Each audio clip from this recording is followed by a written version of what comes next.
जितनी चंचल उतनी ही बदसूरत है। लेकिन ध्यान देना, घर में की कोई कन्या चंचल हो या ना हो, लेकिन एक कन्या हम सबके पास में है। यदि छोटी सी बच्ची है तो उसकी भी एक कन्या है। हाँ, चाहे कुंवारी हो, चाहे ब्याहता हो, चाहे कुंवारा हो, चाहे ब्याह वाला हो, एक कन्या हम सबके पास में है और वो कन्या चंचल है। उसी कन्या का नाम है मती। पितामह कह रहे हैं, हे प्रभु हरिति मति रूप कल्पिता वितृष्णा श्वासो खमोपगते सात्वते विभुम्ने। हे प्रभु, मुझे वर्ष भी ये कन्या से विवाह नहीं करनी है, क्योंकि कन्या तो मैं स्वयं हूं। ये जो मती है कन्या ही तो है। संसार की कन्या कोई भागे या ना भागे, लेकिन ध्यान देना, ये मती जो कन्या है ना, इसका स्वभाव ही है भागना। संसार की कन्या के जीवन में एक बार भागी, किसी के साथ में जीवन गुजार दिया, लेकिन यह कन्या तो दिन भर में पता नहीं कितने के साथ में भागती। कभी टीवी के साथ में भागती है, कभी साड़ी के साथ में भागती है, कभी चूड़ी के साथ में भागती है, कभी रिश्तेदार के साथ में भागती है। ये बार बार कबहू मन रंग तुरंग चढ़े, कबहू मन मांगे वह को दुशाला। ये क्या है? कन्या को भागना ही तो है। ये आपका जो मन है, आपकी जो मति है, इसमें उसमें उसमें उसमें ये भी हो जाए, ये भी हो जाए, ये भी हो जाए, ये भी हो जाए।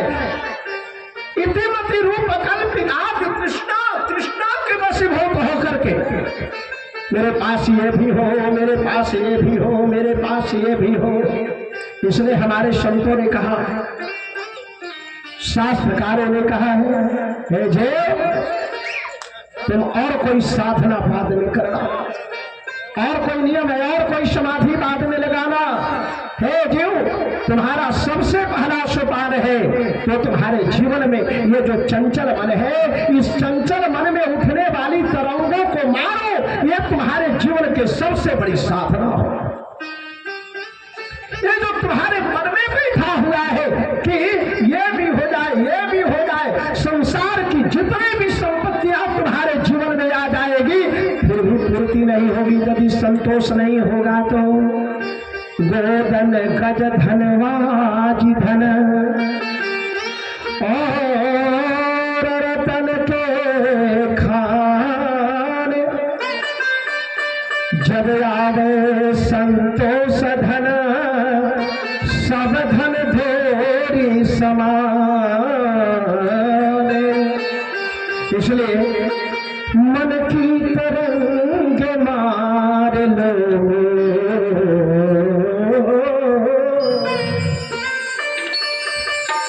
मन की तरंग मार लो, बस हो गया भजन। मन की तरंग मार लो, बस हो गया भजन। मन की तरंग मार लो, बस हो गया भजन। मन की तरंग मार लो,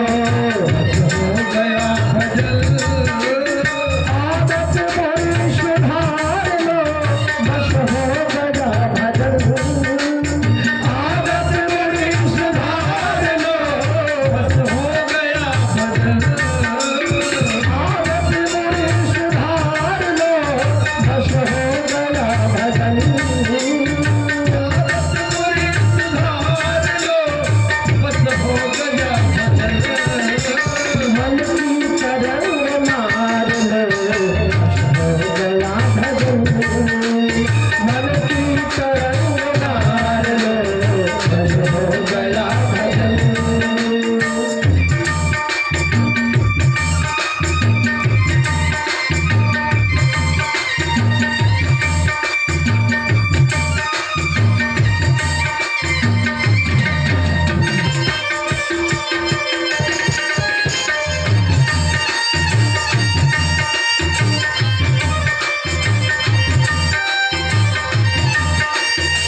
सबसे बड़ी जो साधना जो हमारे मन में नाना प्रकार की तरंगें उठती है, उसको जीव मारना। ये मन जितना खोले, जितना दौड़ाओ, उतना ही भागना, उतना ही दौड़ना। तो भगवान श्री कृष्ण ने पूछा, अच्छा महाराज, आपने विवाह करने का निर्णय लिया, मति रूपी कन्या आपकी है, आपके पास में है, ये बताओ कि आपने वर देखा है? कन्या की भी शादी करनी है तो किसी के साथ नहीं कर देंगे ना।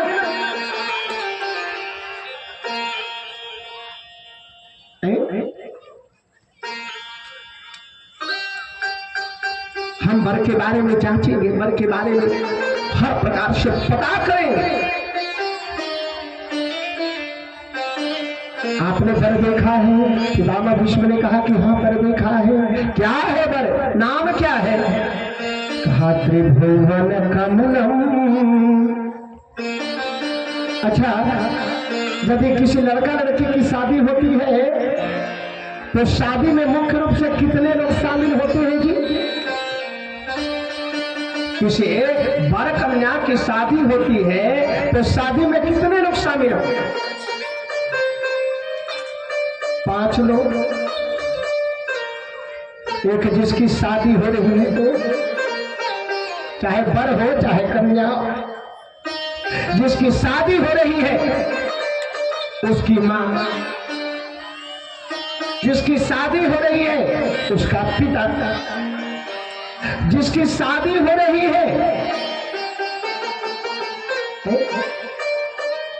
उसके भाई, बहन है तो बहन, भाई भाई तो, और फिर नातेदार, रिश्तेदार, अड़ोसी पड़ोसी, चाचा चाची, मामा फूफा, सब के सब। लेकिन मुख्य रूप से ये 5,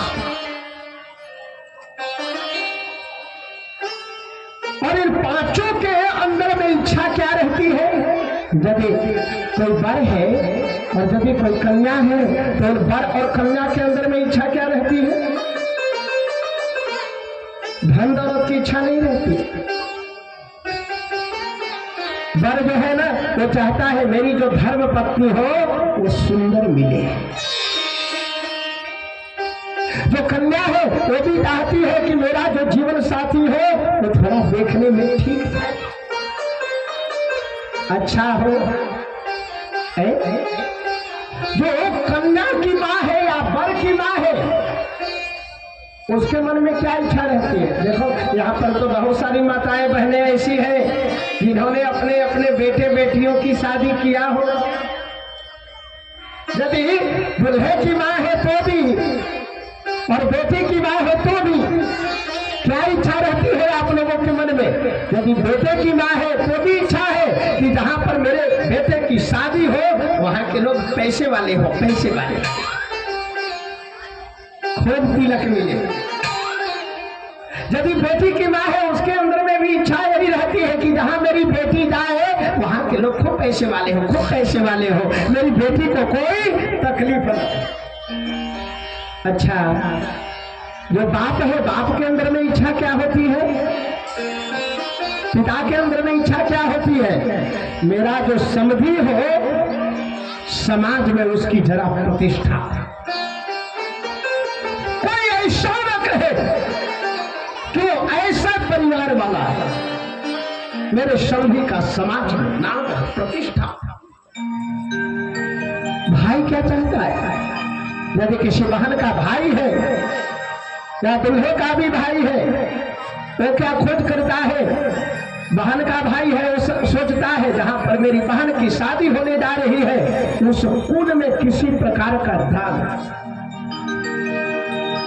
दूल्हे का भी भाई यही चाहता है कि जहां पर मेरे भाई की शादी होने जा रही है वहां पर उस परिवार में किसी प्रकार का दाग न हो। और वो साथ में गए हैं बाराती, उनके मन में क्या इच्छा रहती है?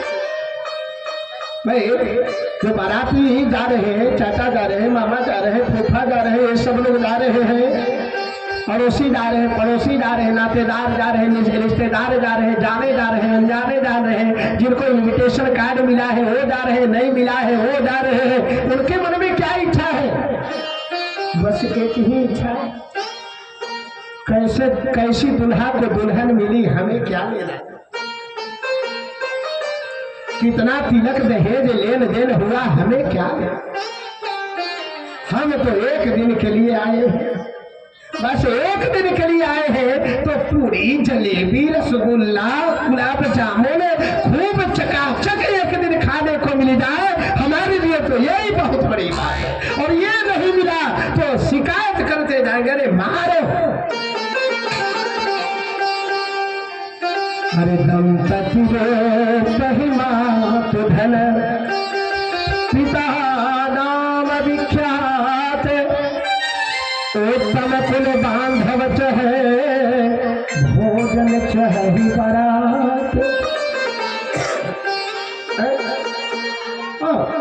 ये जो है ये, और मिलता चाहे जी, दुल्हे को दुल्हन मिलती है,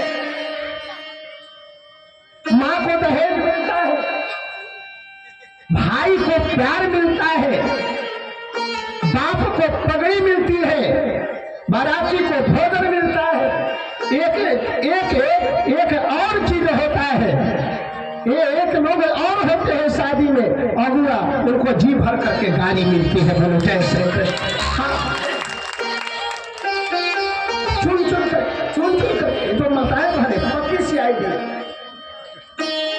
वो जहां से बारात आई है उसमें सबसे ज्यादा चिढ़ने वाला कौन है पता नहीं, कैसे पता करेगा, और उसी का नाम ले करके सबसे ज्यादा गाली देंगे।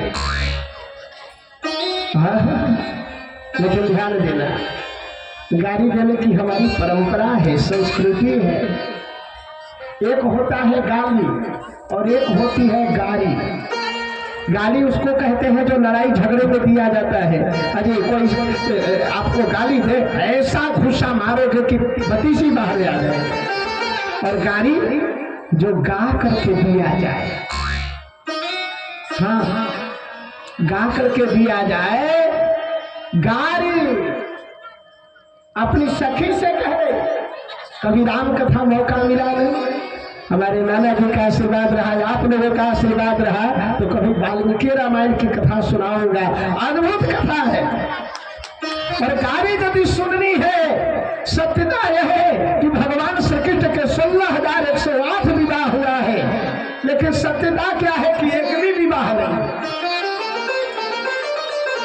भगवान श्री कृष्ण की कितनी पत्नियां हैं? 16,108, लेकिन जो विधि विधान से विवाह होनी चाहिए एक भी विवाह नहीं।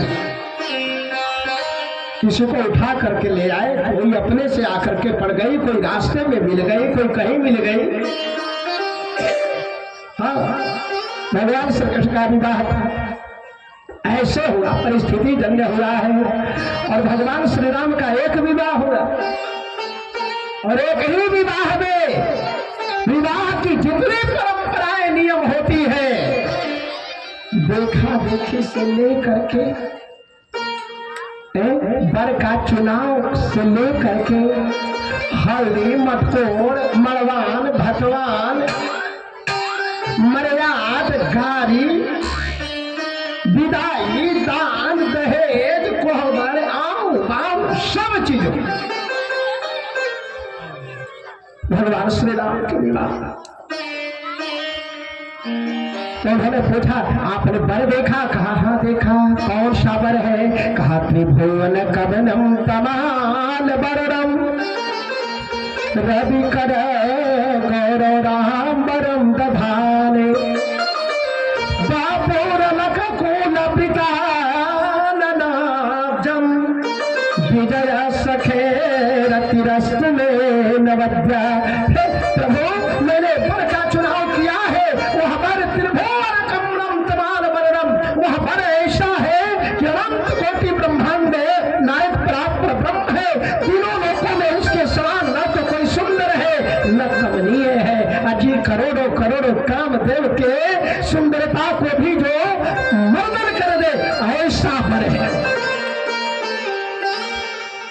अच्छा केवल विवाह की भी इच्छा है कि विवाह के बाद में संतान की भी इच्छा है? पितामह भीष्म ने कहा नहीं।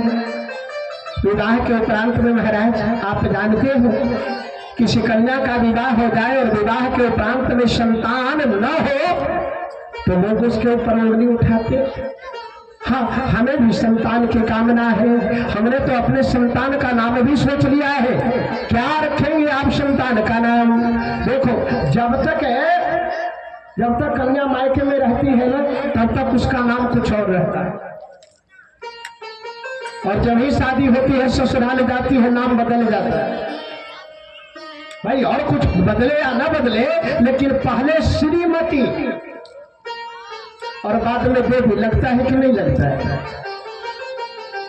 अब आजकल तो थोड़ा जमाना मॉडर्न हो गया, लेकिन फिर भी श्रीमती लगता है कि नहीं लगता है? कि हमारी भारतीय परंपरा है, सनातन परंपरा है, क्योंकि हमें स्त्री को औरत मानते ही नहीं। औरत उर्दू शब्द है, जो अपनी को छोड़ करके औरों में रत रहे उसी का नाम औरत है। हम तो हमारे सनातन धर्म में तो देवी कहा जाता है। या देवी सर्वभूतेषु शक्ति रूपेण संस्थिता। यह दुर्गा सप्तशती का तंत्रोक्त देवी सूक्त पूरे नवरात्रा में आप कलश स्थापन करो या न करो, और पूरी दुर्गा सप्तशती का पाठ करो या न करो, ना आपकी शक्ति नहीं, समय नहीं है तो प्रथमम शैल पुत्री द्वितीयम ब्रह्मचारिणी से न उठाओ।